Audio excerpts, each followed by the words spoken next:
Soyez toujours bénis 7 fois au nom de Jésus. Le Seigneur vous donne encore la force, l'intelligence, la sagesse, le discernement des esprits. Aimez Jésus-Christ tous les jours. Alléluia. Aujourd'hui, nous allons voir la possession, la délivrance de la possession démoniaque. La délivrance, la possession démoniaque. Aujourd'hui, souvent, on est possédé, mais on ne sait pas. Le chrétien ne sait pas. On regarde seulement les démons qui font trembler les gens ou les mettre à terre. Mais nous-mêmes, on ne sait pas qu'on est possédé. Donc c'est ce que nous allons voir rapidement.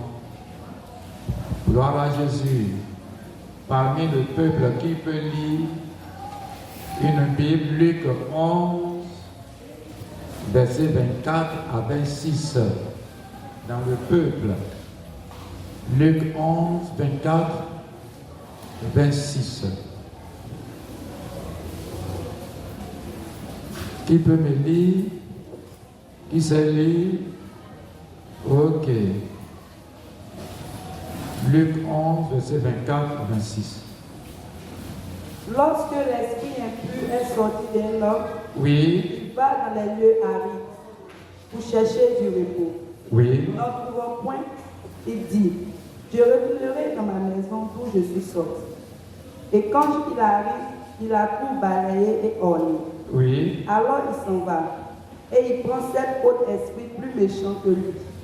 Il entre dans la maison, s'y établissent, et la dernière condition de cet homme est pire que la première. Ok.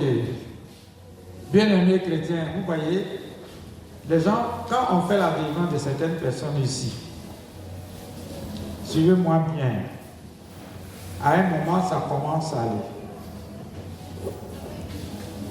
Et quand la personne voit que ça commence à aller, on ne voit plus les gens. On ne les voit plus. Ils repartent et ils commencent encore à faire les mêmes choses. Et si par exemple, je prends le premier esprit qui possède l'homme et qui tue l'homme même, c'est le découragement. Parce qu'il paraît que le diable même, quand on lui présente tous les esprits, il dit, l'esprit même qui détruit les chrétiens là, c'est le découragement. Et puis c'est la vérité. Donc l'esprit de découragement, c'est un démon qui te donne. Vous voyez. Et je rends grâce au Seigneur. Hein. Et vous venez m'attaquer à les paroles. Toi et moi, on va faire des histoires tout de suite. Mais je rentre dans la chambre, je m'en à prier. Je m'en fous de toi. Parce que je sais que c'est ce qui tue l'homme. Donc le découragement. Beaucoup de chrétiens sont morts. Beaucoup sont rétrogrades. C'est cet esprit-là. Il y a certaines femmes qui ont manqué, qui ont brisé le foyer comme ça. Parce que son mari et elle ont simplement discuté. Elle est découragée. Elle ne prie même pas. Le monsieur aussi ne prie pas. Les deux ne se parlent pas. Les deux sont découragés. Satan dit voilà. C'est l'esprit, ça possède l'homme. C'est un esprit de découragement. Vous voyez. C'est ça le problème. Ou bien tu as entrepris quelque chose, ça n'a pas marché. Donc pour toi, Dieu n'est pas là, tu es découragé. Quand le découragement te possède là, c'est la mort. C'est la mort. Tu ne veux plus te lever pour prier. Tu ne peux plus. C'est-à-dire que tu penses à ce que la personne. Si toi tu es en train de m'insulter, moi aussi je réfléchis bien, je te dis ce qui va te faire mal. Mais je ne peux pas me décourager. Ça jamais. Donc l'esprit de découragement, c'est ce qui tue les chrétiens en principe.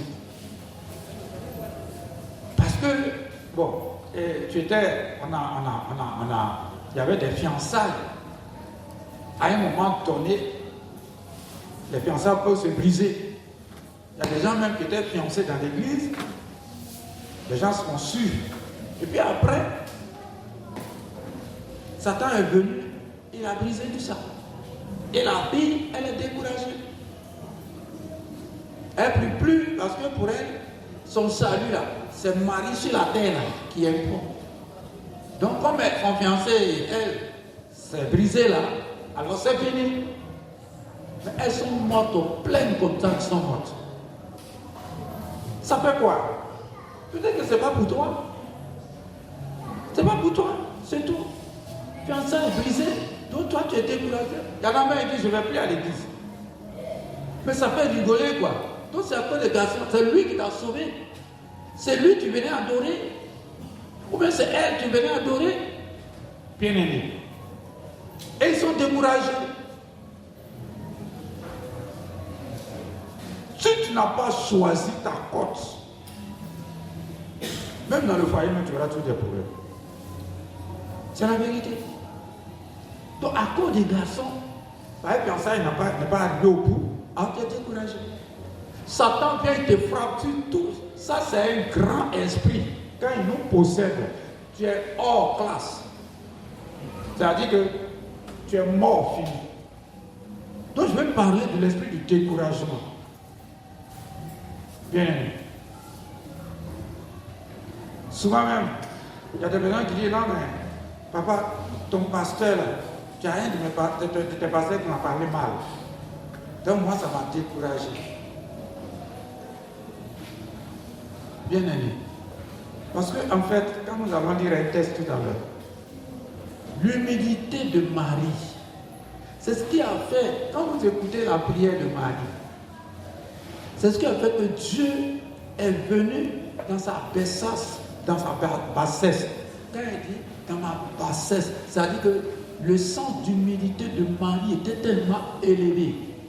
Elle ne veut pas qu'on l'adore.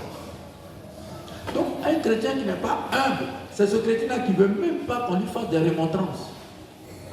Bien aimé, on doit faire des remontrances à son enfant. Un enfant qui est orgueilleux, vous allez voir que sa destination sera toujours rugueuse.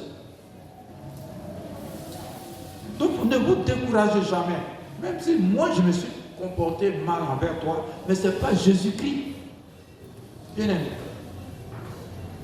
Et si c'est maman même qui se comporte mal envers moi, je ne serai jamais découragé. Moi, je ne me décourage pas. Prière seulement. Je ne me décourage pas. Il ne faut pas penser que c'est à cause de ça que je suis là. J'ai passé 2 semaines. 2 semaines, on a fait délivrance jusqu'à. J'étais debout jusqu'à. On a fait veiller. Hier, là, je suis sorti. Je suis revenu, je me suis reposé bien. Mais voilà, 6 pieds. Je ne suis jamais découragé. Tu m'insultes, je t'insulte. Et puis c'est fini. Un point, un trait. Tu peux te garer. Alléluia. Et puis je ne peux pas. Non. Je te dis ce qui te fait mal aussi. Vrai ou faux? Je t'ai parlé, c'est fini. Dieu me décourager. C'est toi qui m'as sauvé. Donc l'esprit de découragement, c'est ça qui tue les chrétiens. En principe, tous les chrétiens rétrogrades. De quoi tu pries bien le matin, là, tu fais bien ta prière, tu es en joie, et puis tu vas pour une opération, c'est-à-dire tu t'en vas pour une affaire. Dès que tu arrives, net, le patron même qui doit te recevoir, c'est caca, il va te donner. Le chrétien, il est découragé. C'est chrétien, ça. Tu n'es pas chrétien, tu n'es pas encore converti. Tu replies encore en arrière. Tu viens prier. Bien aimé. C'est écrit la vie chrétienne. La vie chrétienne, ce n'est pas en rose où on n'allait pas décapiter les apôtres. On n'allait pas les mettre en prison. On n'allait pas les frapper des berges. Donc quand on est chrétien, il y a problème. Mais allez double assez d'efforts. Il ne faut pas te décourager. Tu peux faire un échec ici. Et puis ici, le Seigneur sait pourquoi Que Dieu vous bénisse. Que Dieu vous bénisse. Est-ce que moi, j'ai des chrétiens dans la salle, quand ils ont problème à la maison, et ici il y a louange, et qui dansent? Est-ce qu'il y en a? Ici il y en a. Oh, pardon. C'est vrai? C'est vrai ça? Oh, ça. Il y a chrétien et puis il y a chrétien. Est-ce qu'il y a chrétien qui a problème? Et puis il arrive ici. Quand on dit adoration, quand on dit élever la voix, est-ce que le chrétien élève la voix? Est-ce qu'il y en a ici? Oh, pardonnez. Parce que moi je vois que quand on élève la voix, ça veut dire qu'on a gagné quelque part. C'est là, on essaie de prier, Seigneur, merci. C'est que le chrétien là, quelque part là-bas, son affaire a marché. Vrai ou faux? Vrai ou faux? Il ne faut pas qu'on va se baratiner. Est-ce que c'est vrai ce que vous dites là? Hein? Chrétien qui maudit Dieu à tout moment là. Il y en a même qui disent que si Dieu était à un mois là, ce que je suis allé faire là, ça allait marcher. Ce n'est pas à tout moment que ça va marcher. C'est à cause de ça, il y a beaucoup qui ne sont pas convertis, mais qui viennent à l'église. Ce n'est pas à tout moment que ça peut marcher. Bien aimé, tu peux bien prier. Au moment où tu dois te coucher là, le témoin est là. Il y en a qui disent, mais moi je prie et puis le témoin est venu m'attendre. Mais le témoin sait que tu es emmerdant. Oui, je ne comprends pas chrétien. Un chrétien qui est dans le camp du démon, qui roupille, roulissons ensemble, il ne t'emmerde pas. C'est la vérité que je vous dis. Mais toi, tu fais qu'il ne faut pas opérer là. Toujours bien. Mais seulement c'est toi qui gagnes. Que Dieu vous bénisse. Amen. Que Dieu vous bénisse. Amen. C'est compliqué. Vous qui venez à l'église pour bénédiction seulement. Bénédiction soit venue. Mais il y a attaque. Mais il y a combat. Mais il y a défaite. Il y a défaite aussi des fois. Bien aimé. Il faut aussi te poser la question de savoir. Pourquoi bénédiction seulement et puis on ne t'attaque pas? C'est que tu n'es pas dans notre camp. Un point. C'est la vérité. Parce qu'on ne vous dit pas la vérité dans les églises, donc vous êtes découragé. Il ne faut pas te décourager. On ne se décourage pas. On ne se décourage pas. On doit toujours prier. Je dis qu'un jour, je partais au sud. Je partais au sud. Vous savez qu'une face ou quoi là? C'est où les femmes, on dit assistance sociale, sortent là. C'est collé au sud là. Et puis, je passais, je marchais, et les filles qui ont passé leur concours de une face là. Et puis parmi les filles là, il y en a qui pleuraient. Je passais, et puis il y en a qui pleuraient. Et puis, il y a une chrétienne qui disait comme ça, Seigneur, je bénis de ce que j'ai échoué. Je suis arrêté. Je dis quoi? Pour la première fois, j'ai vu ça. Je te rends grâce. Je sais que prochainement, je vais avoir. J'ai dit, ma fille, sois bénie. Il dit, papa, sois bénie aussi. Puis je suis parti. Pour la première fois. Pour la première fois. C'est ça, un jour comme ça, je sortais. Je ne sais pas si c'était Marie-Paul ou bien qui. Avant, on garait la voiture là-bas. Et puis, on a une fille ici qui a échoué à son BPC. J'ai dit, elle a pris pleurs. De là-bas jusqu'à wow. Je pensais que c'est quelqu'un qui l'a goûté.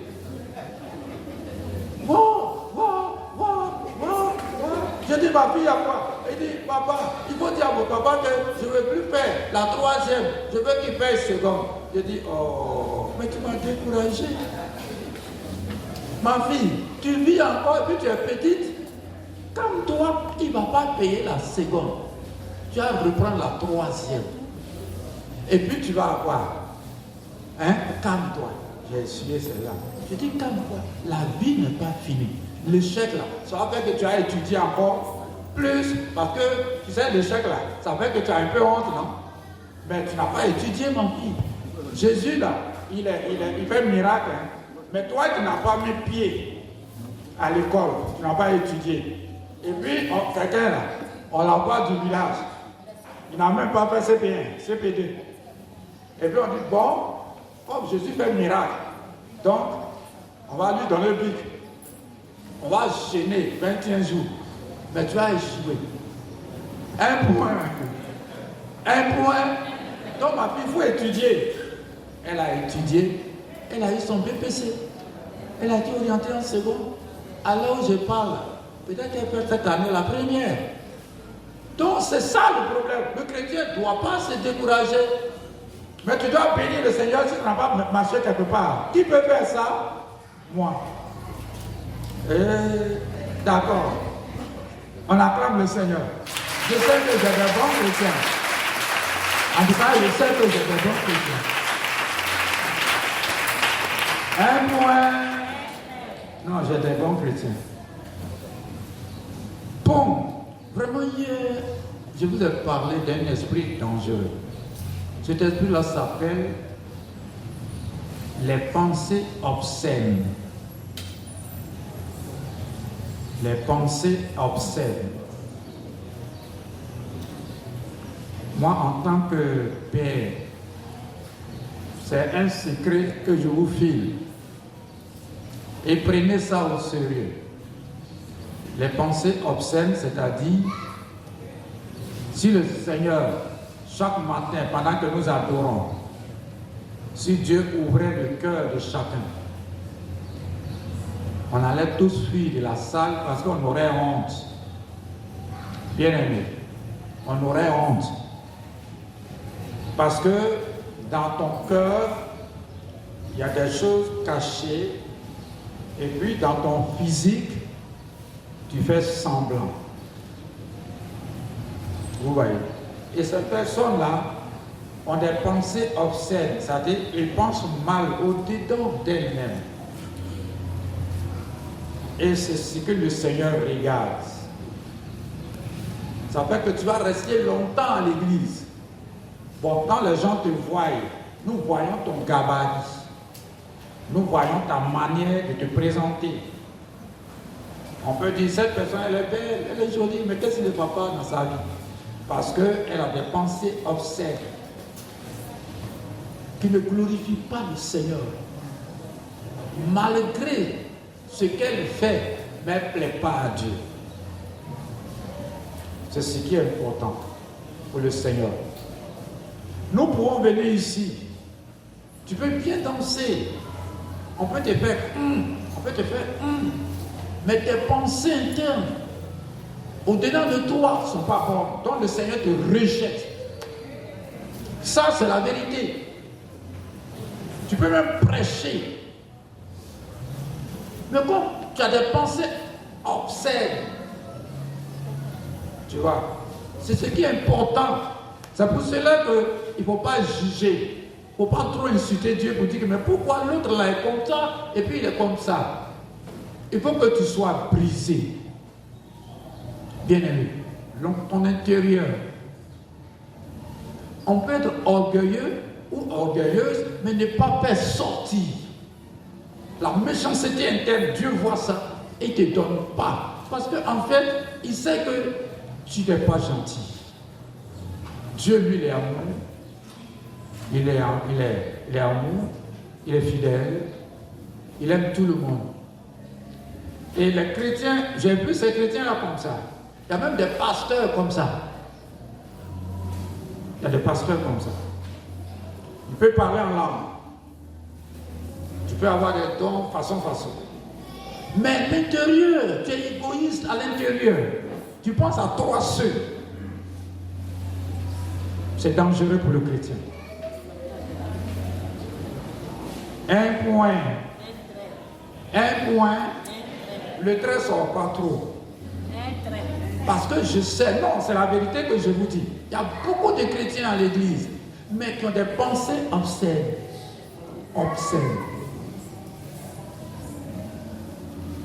Alléluia. Vous savez, chez les météos, chez les gagous, nous qui allons là-bas, quand une femme perd son mari, Si vous voyez que la femme, les parents de la femme sont en train de maltraiter la femme, parce qu'ils sont là et puis ils observent. Ils te connaissent. Ils savent que tu es mauvaise par ton comportement. Mais quand ils savent que tu es gentil, son jour est arrivé, les gens disent non, en fait non, ils connaissent. Une femme qui s'arrête comme ça, et puis son comportement est on connaît, on sait qui tu es. C'est pas le fait de rire, mais c'est le fait qu'au-dedans de toi, tu es méchant. Dieu n'apprécie pas. Si nous sommes chrétiens, nous dirions, c'est pour cela que on va essayer de lire, on va lire un peu Luc chapitre 1, verset 46 à 48, voir rapidement. Annette, tu peux faire ça rapidement. Luc chapitre 1, 46 à 48. Ça c'est dangereux. C'est pour ça que Marie pouvait dire, elle était femme, mais elle était humble. Quand on parle de sa bassesse, le Seigneur l'a élevée. Elle est en bas. Et puis Dieu t'élève. Et au-dedans d'elle, Dieu a vu au-dedans d'elle. C'est pour ça que Christ est passé par elle. Chrétiens, essayez de voir ça. Sinon, il y avait beaucoup, peut-être il y avait d'autres filles qui étaient encore vierges. Mais Marie, c'est à cause de ce qui était à l'intérieur d'elle. C'est très important pour les chrétiens. On y va. Luc, chapitre 1, verset 41. 46. Verset 46. Alors, Marie dit, elle dit, mon âme chante la grandeur du Seigneur. Oui. Et mon esprit se réjouit à cause de Dieu, mon Sauveur. Verset 7. Oui. Verset 48. 47. Verset 47. Et mon esprit se réjouit à cause de Dieu, mon Sauveur. Oui. 48. 48. Car il a bien voulu abaisser son regard sur son humble servante. Oui. C'est pourquoi désormais, à travers tous les temps, on m'appellera bienheureuse. Bienheureuse. Ça veut dire que elle est tellement humble à l'intérieur d'elle. Elle ne veut pas qu'on l'adore. C'est biblique. Mais elle est en train de dire que, à cause de ma bassesse, c'est-à-dire le sens d'humilité que j'ai à l'intérieur de moi, la Bible est compliquée. C'est pour cela que Dieu m'a honoré, mais je ne suis rien. Elle-même, elle adore Dieu, donc on ne peut pas l'adorer. Bien aimé, elle était en train d'adorer Dieu elle-même. Donc il faut que ton intérieur, l'humilité interne, Dieu voit, et puis Dieu envoie bénédiction, parce que Dieu sait que tu n'es pas. Il y a une dame qui a fait un témoignage concernant une autre dame qui est dans la salle. Elle m'a dit comme ça, mais le jour-là même j'ai parlé d'elle. Elle était là. Mais elle n'a même pas bronché. Celle-là, son humilité là, je ne peux même pas me comparer à elle. C'est la vérité.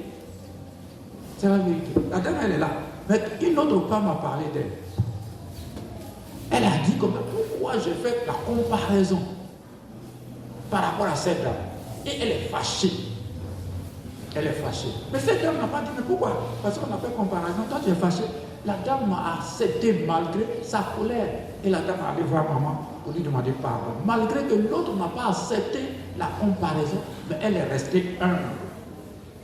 C'est ça la vie chrétienne. Et Dieu te voit et t'élève tous les jours. Et vous allez voir cette personne-là, tout Dieu va bénir. Et puis toi, tu es jalouse parce que ton intérieur est méchant. Un méchant plutôt.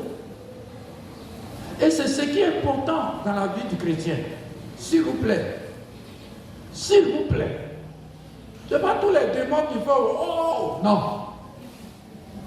Il y a des démons à l'intérieur qui sont calmes, mais qui nous mettent dans les problèmes. C'est l'orgueil interne. L'orgueil interne. Alléluia. Alléluia. Vous allez faire des enfants. Mais parmi ces enfants, il y a des enfants qui vont vous emmerder. Parce qu'il y en a qui seront très méchants. Et il y en a qui seront gentils. Mais acceptez ça malgré vous-même. Parce que ce n'est pas tous les enfants qui vont aimer le papa. Ce n'est pas tous les enfants qui vont aimer la maman. Vrai ou faux? Vrai ou faux? Il y en a qui vont vous persécuter, par contre, il y en a qui vont vous aimer. Alléluia. Mais quand maman donnait étude ici, là, avant que Jacob ne meure, il a donné à chaque enfant ce qu'il a semé. C'est biblique. Parce que la Bible même dit, si tu veux que tes séjours se prononcent sur la terre, honore ton père et ta mère. C'est bien précis. Donc chaque enfant va récolter ce qu'il a semé. Jacob a dit, c'est biblique. Donc, votre intérieur. Et même chez nous, ça se fait. Si tu as frappé ton papa, quand tu appelles les enfants, un des enfants va te frapper. Ça, c'est sûr. Tu vas souffrir, il va te frapper. J'ai un cousin qui insultait mon oncle. Un jour, je suis parti en congé. J'étais couché au dehors comme ça. Son fils lui a tombé, tac, il est tombé. Mon oncle s'est levé, il allait féliciter aussi, parce qu'il a insulté son papa. Donc, Dieu aussi permet que tes enfants t'insultent. Et tu vas souffrir aussi, parce que tu le fais. Que Dieu vous bénisse. Que Dieu vous bénisse. Nous allons voir les commérages rapidement. Voici un esprit dangereux. Les commérages. Qui va me parler du commérage? Marie-Paul, pas arriver ce là. J'ai chaud dans la veste. Les commérages. Qui va me parler de commérage? Oui, Annie, tu veux parler de commérage? Rapidement. Il faut qu'on parle de ça parce que ça tue beaucoup de chrétiens.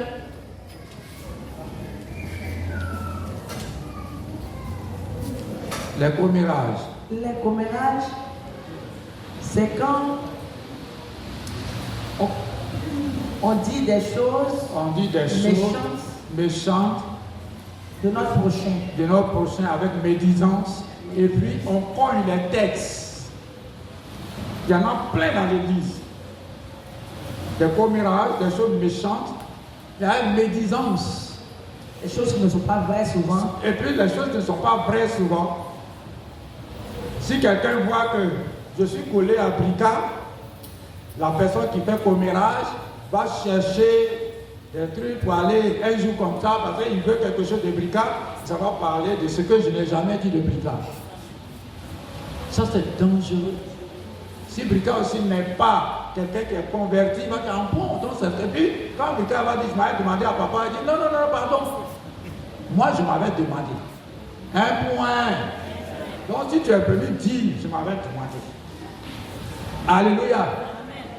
Un point. Si moi je te dis, je dis quoi, Dieu, il faut aller lui demander.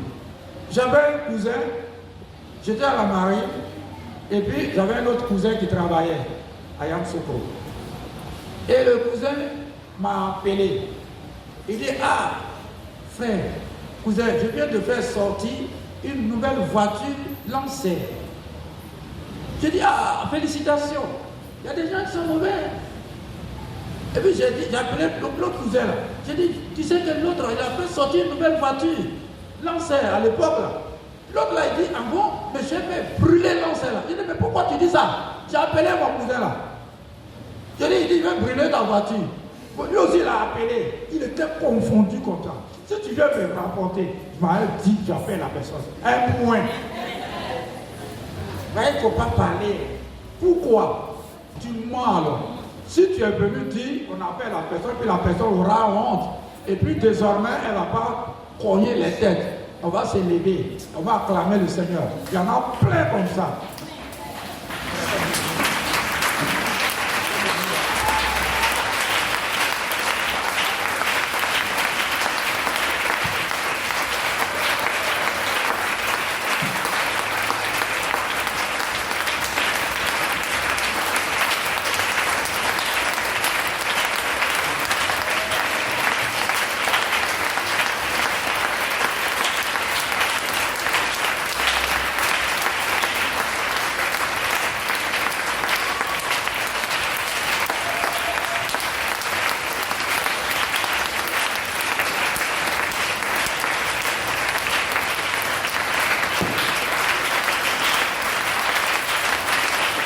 On dit souvent les choses qui ne sont même pas vraies.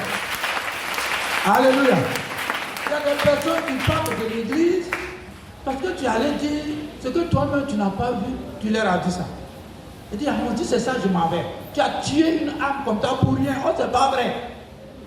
Arrêtons ça. C'est ce qu'on appelle commérage. C'est faux. Et les gens murmurent. Alors que c'est pas vrai. Mais viens devant moi pour parler. Papa, tu as fait ça. Parce que là, beaucoup de chrétiens sont sous la malédiction à cause du commérage.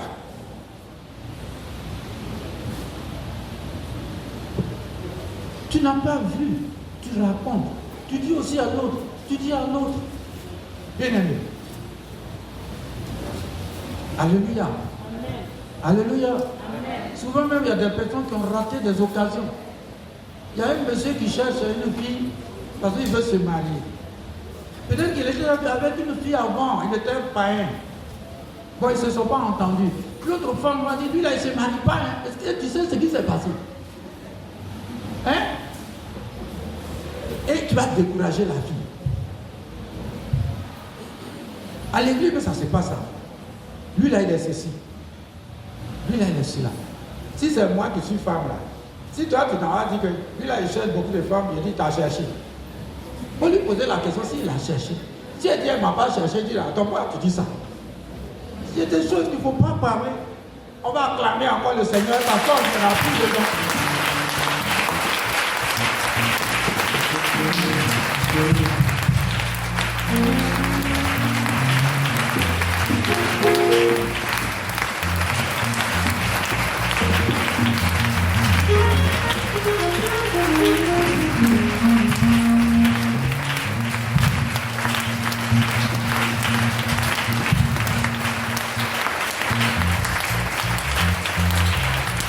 Alléluia. Une fois, il y a une femme, la femme d'un pasteur, qui m'a dit que les gens traitent mon mari de menteur. J'ai dit, oh, tu racontes des histoires. C'est quand il m'a menti que j'ai su que vraiment il est menteur. Mais il ne t'a pas menti. Parce que l'autre a dit ça, donc tu dis, non, c'est un menteur. Tu le vois, c'est un menteur. Mais s'il t'a menti, tu vas rater beaucoup d'occasions. Donc le chrétien ne doit pas avoir. Ne fais pas de commérage inutile. Ne jugez pas les gens comme ça par l'apparence. Regarde la crise. Jésus lui-même, les gens l'ont traité de Belzébul. Qu'est-ce qu'ils n'ont pas dit de Christ? Donc c'est pas la peine de nous prendre meilleur par rapport aux autres. Bien-aimés. Si le bois-père même a été maltraité, et puis ils ont dit des choses à propos de lui. C'est pas toi et moi. Donc tu veux servir le Seigneur, regarde à Jésus. Tous ceux qui font commérage, ils vont dire ma fille, ma soeur, si tu n'arrêtes pas ça là, papa Noli n'aime pas ça. Moi lui dit, il va nous mettre à la chair. Un point.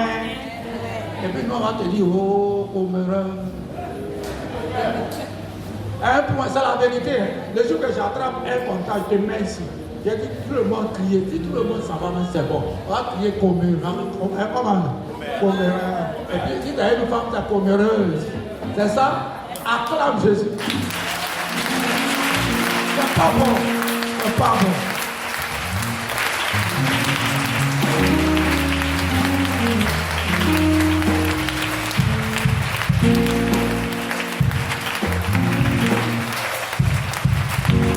Que Dieu vous bénisse. On va prier. On avait une cousine qui mentait. Vraiment, elle mentait mal. Mais elle était possédée. J'avais pitié d'elle. Je lui ai annoncé l'évangile car elle n'a pas accepté. Elle peut imaginer quelque chose et puis parler. Mais elle est mal morte. C'est un esprit. Quand on dit que telle personne a tel problème, tu dois prier pour la personne.